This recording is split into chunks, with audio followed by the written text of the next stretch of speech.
रायगड जिल्ह्यातील रोहा तालुक्यात पोलिसांच्या उत्कृष्ट कामगिरीमुळे चोरीला गेलेले सुमारे 22 तोळे सोने मूळ मालकांना यशस्वीरित्या परत मिळाले। वरचे ग्रामपंचायत हद्दीत काही महिन्यांपूर्वी राजेंद्र गुरव, समीक्षा मांडवकर आणि मेहराज शेठ यांच्या घरातून मोठ्या प्रमाणात दागिने लंपास झाले होते।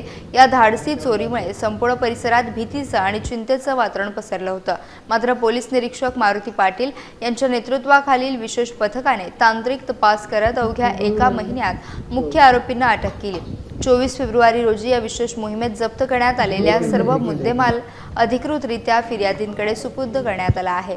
आपले दागिने परत मिळाल्यामुळे पीडित महिलांनी रोहा पोलीस प्रशासनाचे कृतज्ञतापूर्वक आभार मानलेत। यावेळी पाटील यांनी नागरिकांना सतर्क राहून मौल्यवान दागिने बँकेच्या तिजोरीत ठेवण्याचे आवाहन केलं। इतर गुन्ह्यांचा तपासही आता अंतिम टप्प्यात असून लवकरच इतर प्रकरणांचा छडा लागेल असा विश्वास त्यांनी व्यक्त केला आहे।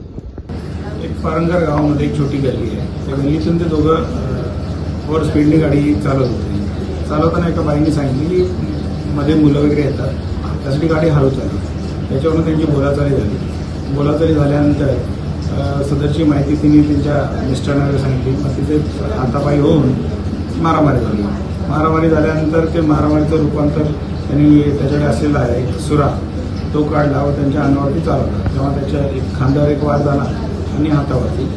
त्यांना आम्ही लागलीच जाऊन तिथं तात्काळ सदर आरोपीबाबत CCTV फुटेज वगैरे बघून लगेच त्यांना ताब्यात घेऊन त्यांच्यावरती योग्य तो आर्म ॲक्ट आणि कलमान्वये त्यांच्यावरती गुन्हा दाखल करण्यात घर पे पिछले साल चोरी हुई थी, तो फिर मैंने इधर कंप्लेंट की थी बोरोहा पुलिस स्टेशन में।